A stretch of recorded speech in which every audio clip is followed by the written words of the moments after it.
제가 2002년도 3월 1일 날 교회를 개척을 했으니까 2월 마지막 주일이 되면 아마 제가 교회를 개척한 지 17년이 되는 것 같아요. 시간이 참 빠르다라는 생각이 들어요.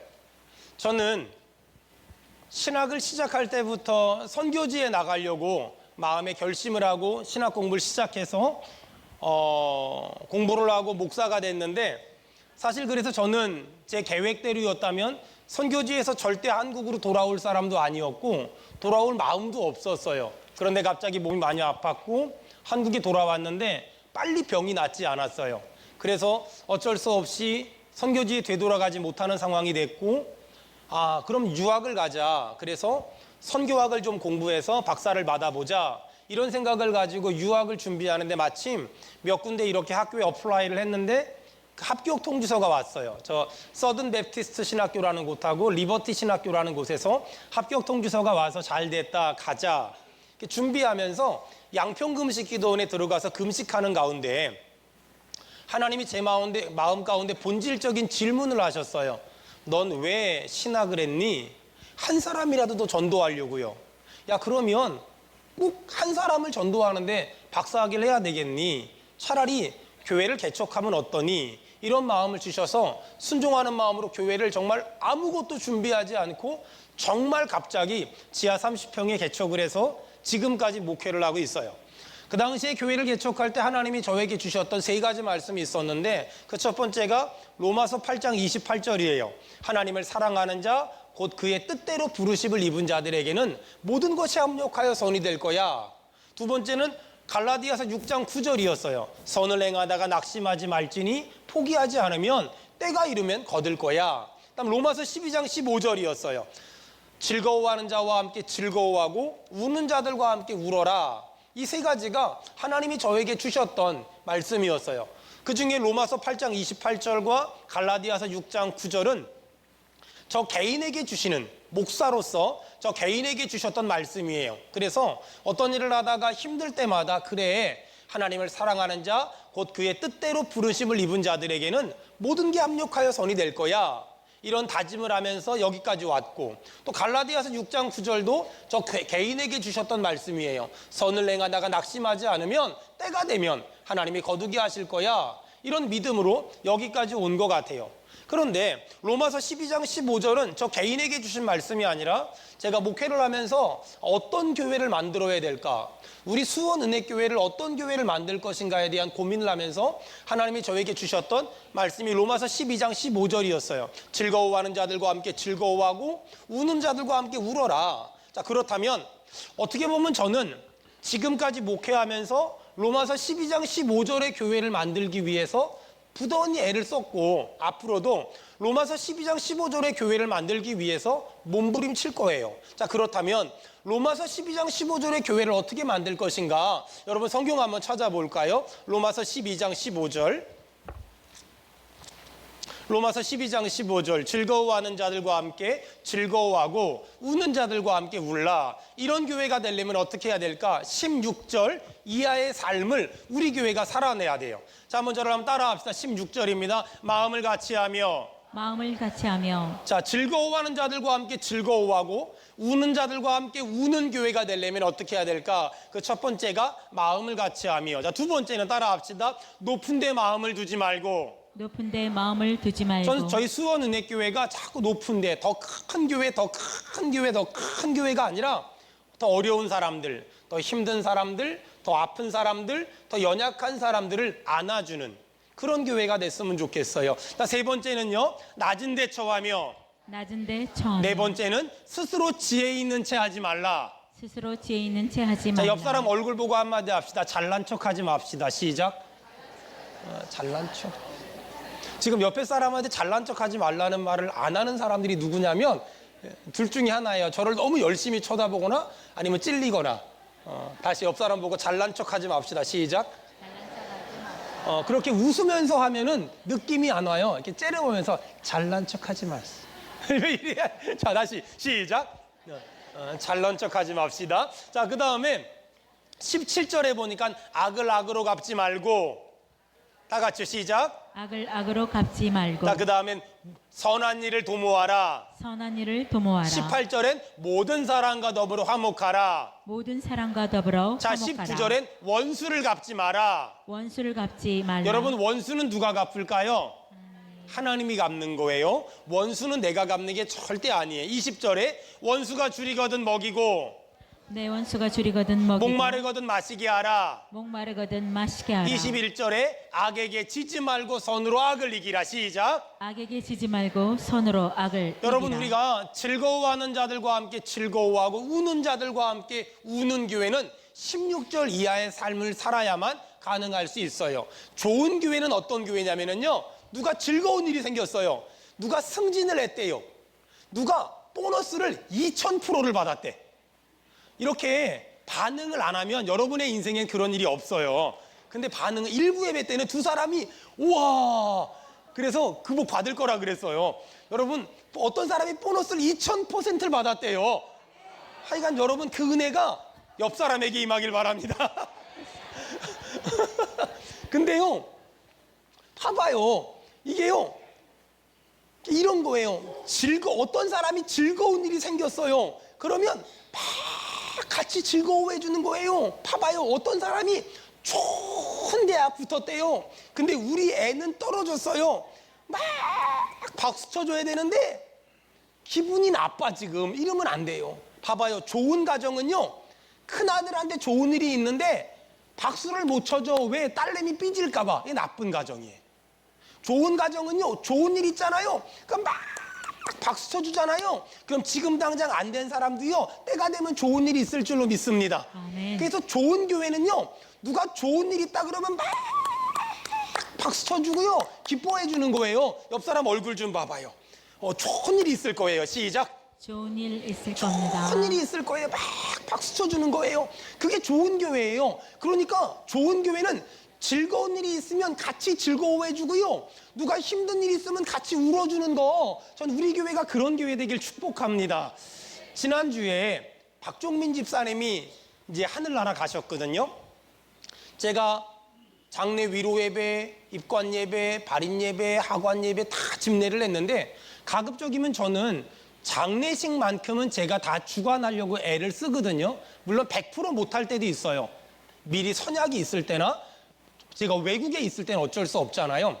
그런데 장례식을 집례하는데 참 감동적이었던 게 이런 거였어요.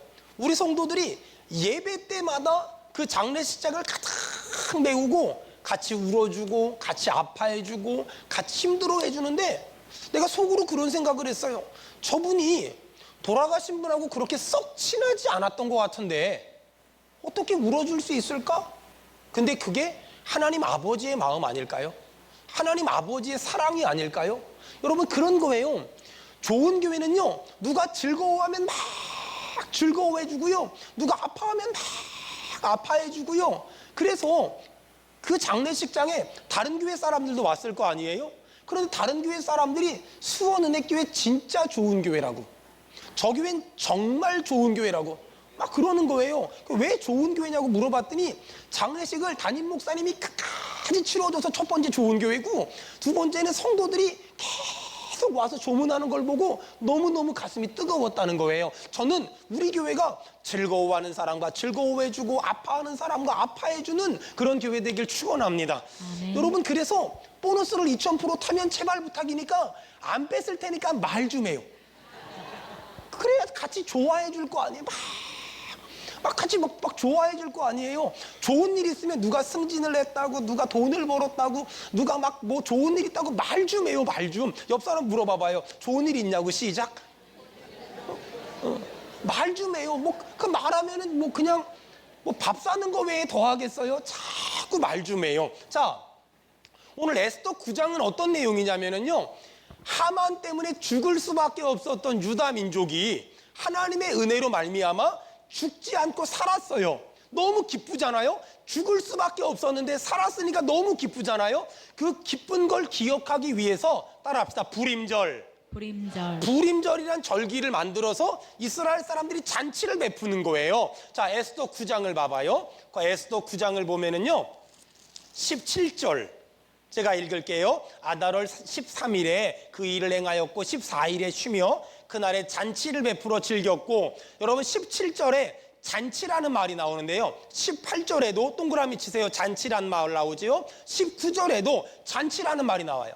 에스더 9장에는요 잔치라는 말이 반복적으로 계속 나와요.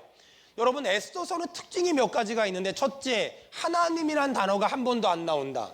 그래서 어떤 신학자들은 하나님이란 단어가 한 번도 안 나오기 때문에 에스더를 성경에서 빼야 된다라고 말한 사람도 있었지만, 절대로 그러면 안 되는 게, 하나님이란 단어가 안 나오지만 에스더서에는 하나님의 뜻과 하나님의 인도하심과 하나님의 계획하심과 하나님의 경륜이란 단어가 아주 많이 나오기 때문에 빼면 안 된다. 그런데 에스더서에 가장 많이 나오는 말 중에 하나가 잔치라는 말이 나오거든요. 근데 에스더 1장에는 아하수에로 왕이 베푼 잔치가 나오고, 에스더 9장에는 하나님이 베풀어 주신 잔치가 나오는데, 왕이 베푼 잔치와 하나님이 베푼 잔치는, 잔치라는 글자는 똑같지만 그 의미는 굉장히 달라요.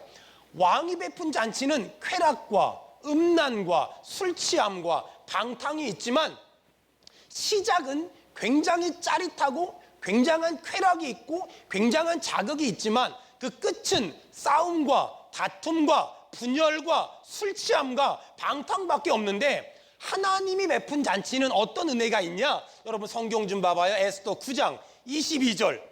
자, 하나님이 베푼 잔치에 참여하는 사람들에게 이런 은혜가 있다는 거예요. 9장 22절 다 같이 큰 목소리로 읽겠습니다. 시작. 이날에 유대인들이 대적에게서 벗어나서 평안함을 얻어 슬픔이 변하여 기쁨이 되고 애통이 변하여 길한 날이 되었으니. 여러분 정말 여러분이 믿음으로 아멘 했으면 좋겠어요. 여러분의 인생에 슬픔이 변하여 기쁨이 되길 축원합니다. 아멘. 애통이 변하여 길한 날이 되길 축원합니다. 아멘. 하나님의 잔치에 들어온 사람들에게 하나님이 어떤 은혜를 주냐면, 슬픔이 변하여 기쁨을 주시며 애통이 변하여 길한 날을 주실 줄로 믿습니다. 우리 믿는 사람 아멘 합시다. 아멘. 이런 은혜를 하나님이 주시겠다는 거예요.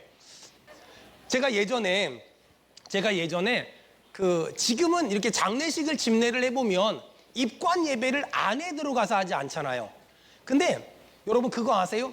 옛날에는요 입관 예배를 할 때 그 시체를 눕혀놓고 거기서 했어요. 근데 장의사들이 하는 일 중에 하나가 뭔지 아세요? 얼굴을 이렇게 이쁘게 만들어주는 거. 그런 일이 있다니까는요. 여러분 우리가 정말 구원받았으면 얼굴에 기쁨이 있어야 돼요. 기쁨이란 그리스도인의 표징이며 구원받은 사람의 간증이며 구원받은 사람의 증거거든요. 옆 사람 얼굴 좀 봐봐요. 그리고 한마디 합시다. 그 얼굴만 봐서는 천국 못 갈 것 같아요. 시작. 너도 해 빨리. 저 최몽국 집사님한테도 빨리 하고 다 빨리.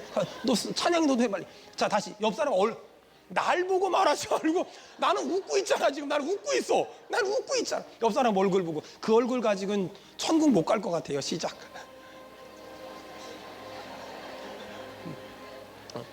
여러분 그렇잖아요. 이게 구원받았으면 그 증거가 기쁨이거든요.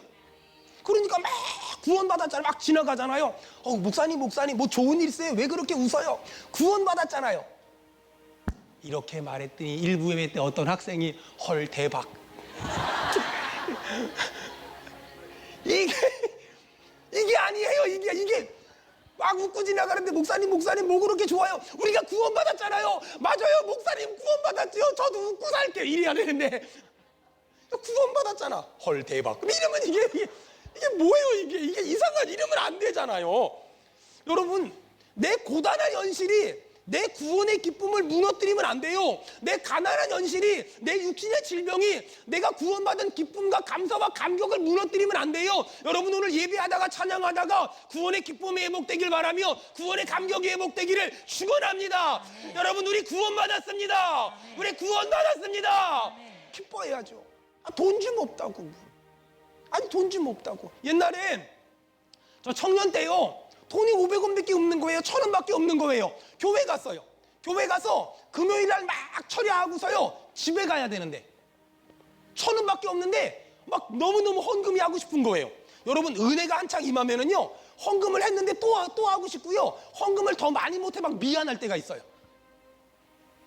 오늘 그러셨습니까? 헌금을 많이 못해가지고 막 미안하셨습니까? 아니면은 그러시면 못 써요. 아까워서 억지로 막 내가 은혜가 충만하잖아요. 막 구원받은 기쁨이 있으면은요, 헌금을 하고 더 드리지 못해 막 미안하거든요. 가난한 청년 시절에, 신학생 시절에 1,000원밖에 없는데 헌금이 너무 하고 싶은 거야. 근데 문제는 헌금을 하면 전 집까지 걸어가야 돼요. 제가 노량진에서 흑석동에 살았는데 걸어가야 돼요. 근데 결단을 해야 돼. 걸어갈 것인가 헌금을 할 것인가. 너무 은혜 받으니까 헌금을 딱 하는 거야. 헌금을 딱 하고 이제 걸어가는 거야. 노량진에서 흑석동까지 막 갈 길을 밝히 보이시니 막 걸어가거든요. 막 은혜가 충만하니까 막 걸어가는 거야. 그 노량진 고시촌을 지나 막 걸어가거든요. 막 밤 12시에 막 걸어가면은요, 막 걸어가는데 이렇게 막 걸어가는데 저쪽 앞쪽에 돈이 떨어져 있는 거야. 그걸 주워들면서 할렐루야, 하나님이 나를 너무 사랑하시는군요. 하나님 감사합니다. 하나님 감사. 돈 1,000원에 눈물이 쫙. 그래, 그걸 가지고 막 가다가 어차피 버스는 끊겼으니까 막 걸어가다가 오뎅집 포장마차가 있어요. 그걸 포장마차에 늘 배고프니까 들어가가지고 아줌마 이거 1,000원어치만 주세요. 그러면 아줌마가 또 은혜 받으셨나봐. 남은 거 전부 다 먹으래. 그러면 또 할렐루야, 하나님이 예비하셨군요. 이러면서 막 얼마나 돈 1,000원에 얼마나 1,000만 원, 1,000억보다 더 행복하다니까는요. 내가 구원받은 기쁨이 있잖아요. 그러면 별것도 아닌데 기쁘고요, 별것도 아닌데 감사하고요, 별것도 아닌데 감격이 된다니까는요. 오늘 그 구원의 기쁨이 회복되는 아침 되길 축원합니다. 여러분, 내가 구원받은 게 얼마나 좋은 건데, 내가 구원받은 게 얼마나 행복한 건데. 부림절이란 뜻이 뭐냐면은요, 이스라엘 사람들이 하만으로부터 죽을 수밖에 없었는데 하나님이 건져줬어요. 하나님이 구원했단 말이에요. 그 구원받은 것이 너무 기뻐서 그날을 기념하여 부림절이라 그랬어요. 이 부림절을 어떻게 지내는 줄 알아요? 함께 지내는 거고요, 같이 즐거워하는 거예요. 여러분, 내가 구원받았잖아요. 내가 구원받은 게 너무 좋잖아요. 그러니까 남편도 믿으라고 말하고, 아내도 믿으라고 말하고, 애들도 믿으라고 말하고, 주변 사람들도 믿으라고 말하는 거예요. 여러분이 구원의 기쁨을 회복하면 여러분 주변 사람들이 주께로 돌아올 줄 믿습니다. 옆 사람 얼굴 보고 한마디 합시다. 그 인상 가지고는 전도 못해요. 시작. 그 인상 가지고 예수 믿어. 너처럼 될까봐 어떻게 믿니? 이러면 안 되잖아요. 너처럼 되고 싶어서 예수를 믿어야지. 목사님처럼 되고 싶어서, 집사님처럼 되고 싶어 예수를 믿어야지. 수원 은혜교회 좀 나오세요. 너처럼 될까봐 안 나간다. 이러면 안 되잖아요. 나도 수원 은혜교회 다니고 싶다고, 뭔지 그 기쁨을 회복하고 싶다고, 그 감사를 회복하고 싶다고. 여러분, 이 아침에 하나님의 은혜를 회복하길 축원합니다. 부림절이라는 건 죽을 수밖에 없었는데 하나님이 건져줬어요. 감사합니다. 고맙습니다. 사랑합니다. 이게 부림절이거든요. 여러분, 오늘 이 아침에 구원의 기쁨, 구원의 감사, 구원의 감격이 회복됨으로 말미암아서 구원의 기쁨만 회복되는 것이 아니라 질병이 떠나가길 바라며, 가난이 떠나가길 바라며, 원수가 떠나가길 바라며, 사단이 물러가길 축원합니다. 부림절은 함께 같이. 왜 부림절을 만들었을까? 후대에게 죽을 수밖에 없었는데 하나님이 건져주셨어. 죽을 수밖에 없었는데 하나님이 살려주셨어. 이걸 얘기해주고 싶어서 부림절이란 절기를 만들었어요. 그러니까 부림절 정신이 뭐냐면 이런 거예요. 죽을 수밖에 없었는데 구원해주셨어. 여러분, 우리는 죄와 사망으로 말미암아 죽었어요. 근데요, 하나님이 아들 예수를 십자가에 못 박아 죽임으로 말미암아, 따라합시다, 살아났습니다. 살아났습니다. 여러분, 이게 기독교 신앙이잖아요. 죽을 수밖에 없었는데, 아니 죽었던 죄인인데 하나님의 은혜로 살아났어요. 이게 부림절이에요. 이 부림절 정신 첫 번째는 하나님의 은혜로 나를 살리셨다. 두 번째는 내가 구원받았으니 그 구원의 기쁨을 주변 사람들과 자꾸 나누라는 거예요. 여러분, 잘 들어보세요. 내가 하나님의 은혜를 받잖아요. 자꾸 옆 사람한테 얘기를 하세요. 간증을 하세요. 내가 이런 은혜를 받았다고, 내가 이런 기적을 경험했다고, 내가 이런 사랑을 받았다고, 내가 이런 복을 받았다고 자꾸만 얘기하잖아요. 그거 아세요? 우리가 하나님을 인정하면 하나님은 우리를 인정해 주시고, 우리가 하나님을 높이면 하나님이 우리를 높여 주시거든요. 우리가 하나님을 자랑하면 하나님이 나를 사람들에게 자랑할 수 있도록 기회 주실 줄로 믿습니다. 자, 부림절, 구원받은 것 감사하고, 구원받은 것 자랑하고, 내가 구원받았으니까 교회 밖에 있는 사람들에게 그 구원의 기쁨을 전하라는 거예요. 구원의 기쁨을 전해라. 성경은 부림절에 꼭 해야 될 일을 얘기합니다. 자, 에스더 9장 22절. 이날에 유다인들이 대적에게서 벗어나서 평안함을 얻어 슬픔이 변하여 기쁨이 되고 애통이 변하여 길한 날이 되었으니 이 두 날을 지켜 잔치를 베풀고 즐기며 서로 예물을 주며. 다 같이 읽겠습니다. 시작. 가난한 자를 구제하라. 더 크게 시작. 가난한 자를 구제하라. 부림절 해야 될 게 뭐냐면 가난한 사람들, 어려운 사람들을 도와줘라, 이 말이에요. 여러분 잘 들으세요. 내가 구원받았잖아요. 우리끼리만 즐거워하고 우리끼리만 신나하는 게 아니라 주변을 돌아보세요. 어디 힘든 사람은 없나? 어디 아픈 사람은 없나? 어디 병든 사람은 없나? 어디 넘어져 있는 사람은 없나? 이 땅에 있는 모든 모임은 그 모임을 위해 존재해요.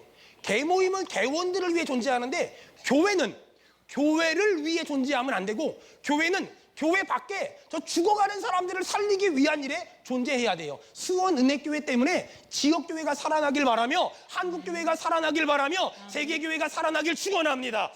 이게 부림절 정신이에요. 오늘 여러분, 하나님이 여러분의 영혼에 계속 말할 거예요. 구원받았으면 기뻐해라, 구원받았으면 감사해라, 구원받았으면 간증해라. 안타까운 건 뭔지 아세요? 이 부림절은 내가 받은 구원의 기쁨을 막 전하는 건데, 은혜를 기억하고 은혜를 추억하는 건데, 안타까운 건 이 한국교회가, 이 시대교회가 하나님의 은혜를 잊어버렸어요. 여러분 성경 좀 찾아봐요. 요한복음 5장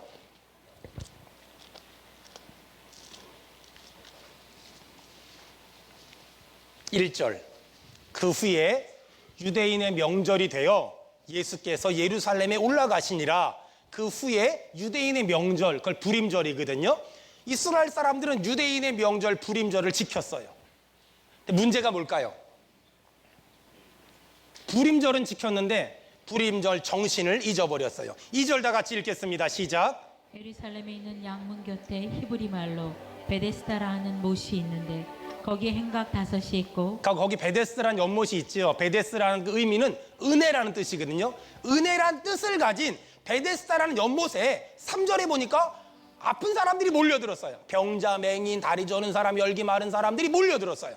4절에 베데스다 연못엔 전설이 있었는데 천사가 내려와서 물이 움직일 때 먼저 들어가면 병이 낫는데요. 5절에 거기 38년 된 병자가 있었는데 이 사람은 먼저 들어가질 못하는 거예요. 왜? 너무 아프니까. 근데 예수님이 그 사람을 고쳐주지요. 여러분 저 보세요.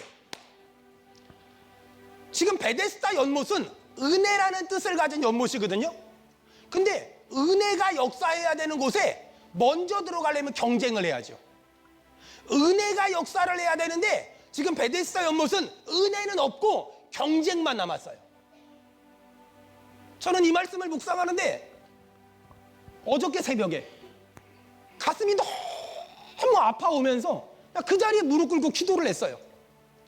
우리들의 모습은 아닐까?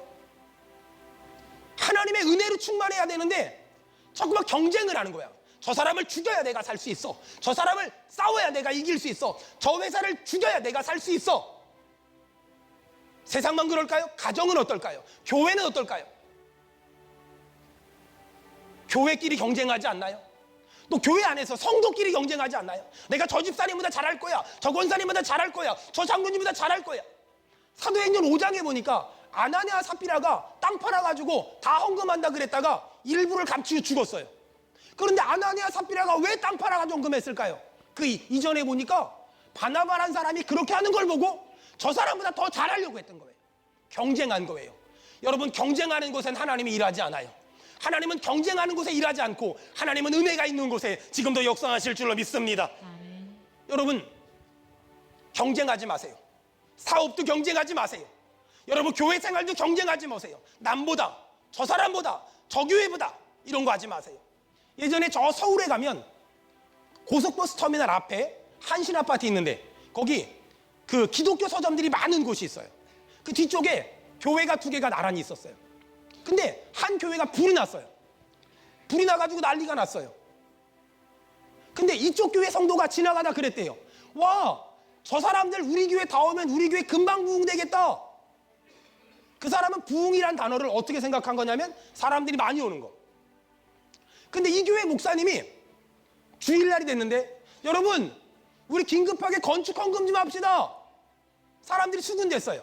이 사람들이 다 오면 예배당 좁으니까 늘리려고 그러나? 목사님이 이렇게 말씀하셨어요. 옆에 교회가 불이 났는데 빨리 건축을 해야 되는데, 여러분 그러려면 돈이 필요한데 그 교회가 돈 못 마련하니 우리가 좀 도웁시다. 우리 건축 헌금 좀 합시다. 우리 교회 건축 헌금하는 것보다 좀 더 합시다. 이래가지고 그 교회 건축 헌금을 해줘서 그 교회가 6개월 만에 이전보다 더 멋있는 교회 예배당을 만들었어요. 여러분, 이게 진짜 목사 아니에요? 여러분, 이게 진짜 교회 아니에요? 아멘. 와, 저 교회 문 닫았다. 저 교회 사람들 다 우리 교회 오면 너무 좋겠다. 할렐루야. 주님이 놀래세요.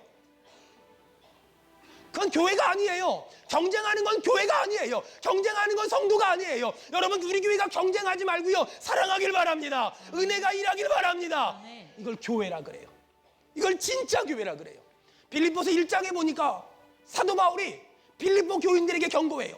어떤 사람이 복음을 열심히 전하는구나. 어떤 사람이 주의 일을 열심히 하는구나. 그런데 저 사람이 복음을 열심히 전하는 이유도, 저 사람이 주의 일을 열심히 하는 이유도, 나를 경쟁 상대로 생각해서 나보다 더 잘하려고 하는구나.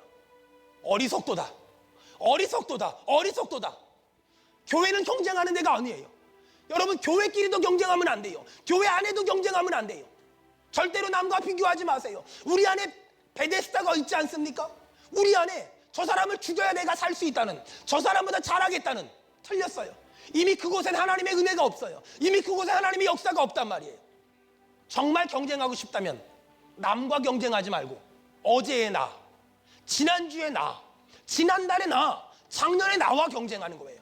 정말 경쟁하고 싶다면 다른 사람과 경쟁하지 말고 나 자신과 경쟁하는 거예요.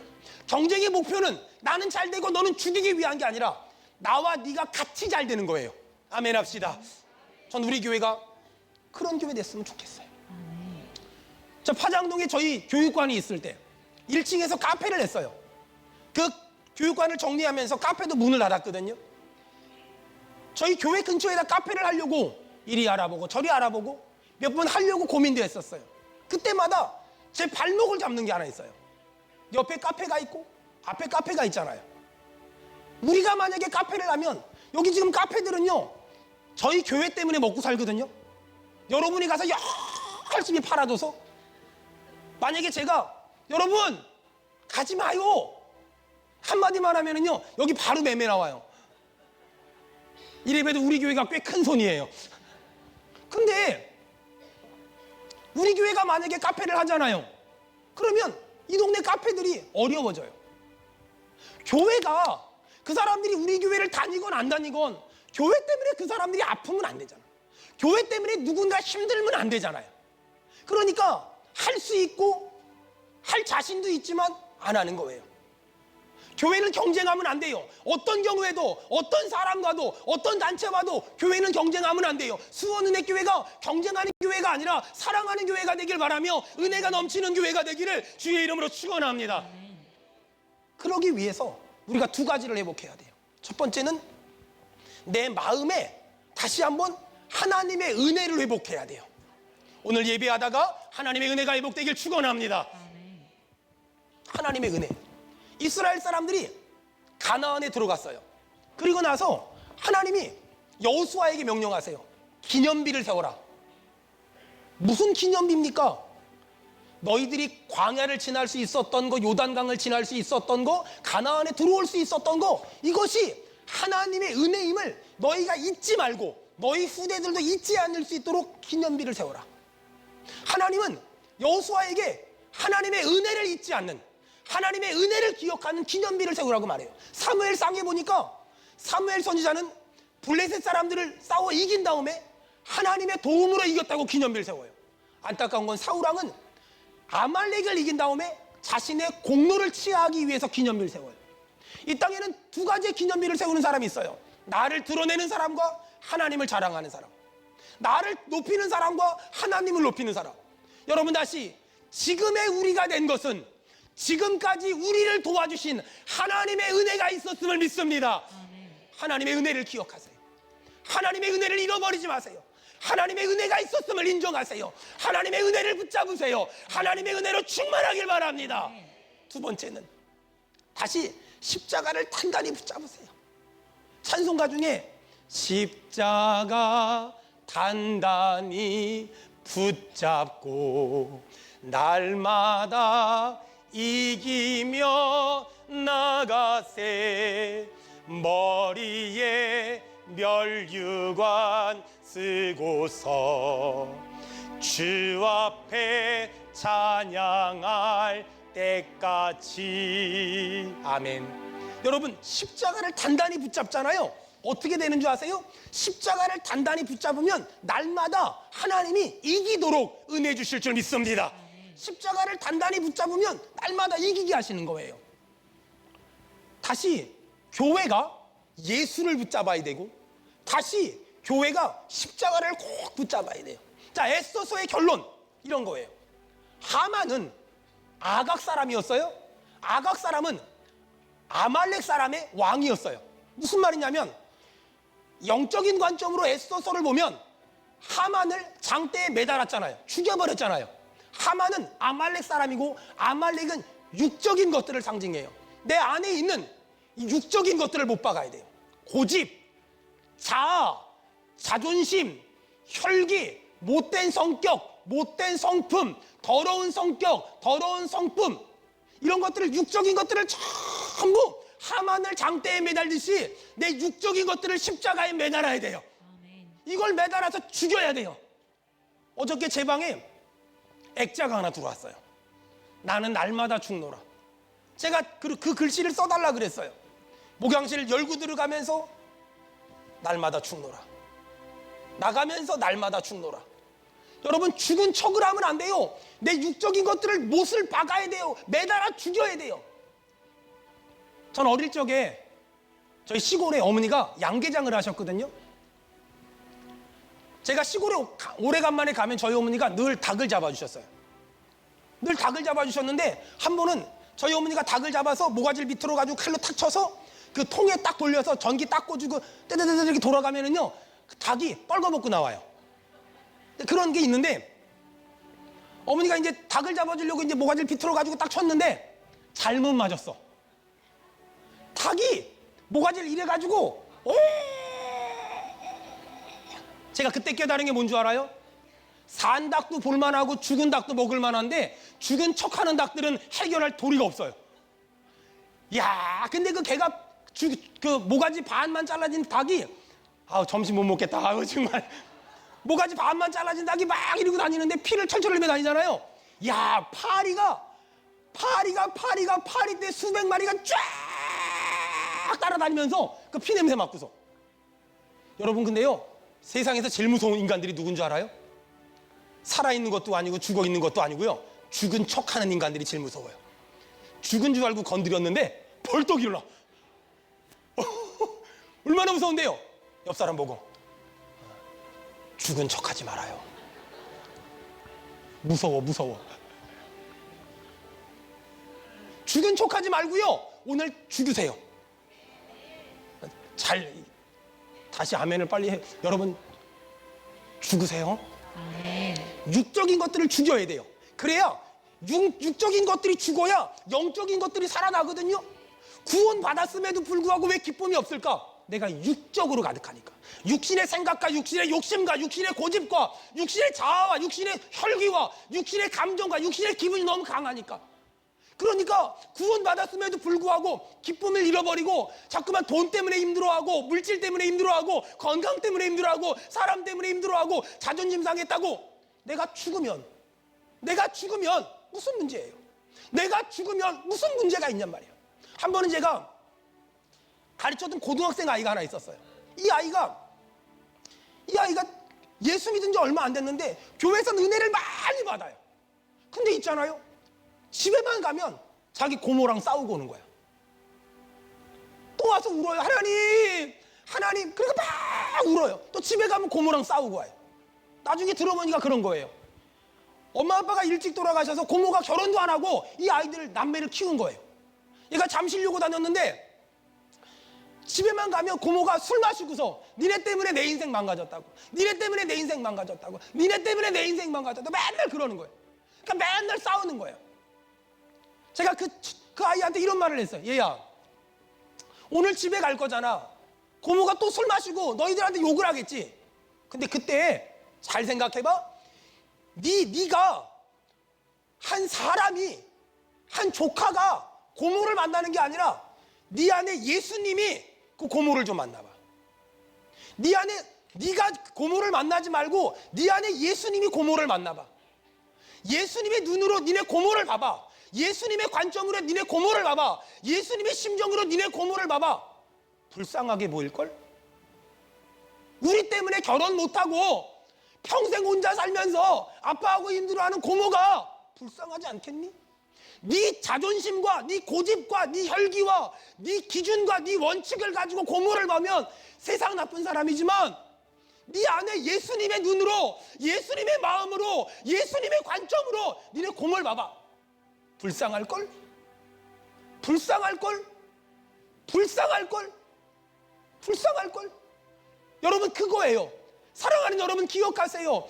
내 혈기가 죽어야, 내 육신이 죽어야, 하만처럼 십자가에 못 박아야, 내 육신의 것들을 못 박아야, 욕심과 고집과 탐욕과 자아와 자존심을 십자가에 못 박아야 내 영혼이 살아날 거고요, 구원의 기쁨이 회복될 거고요, 구원의 감격이 회복될 줄 믿습니다. 아멘.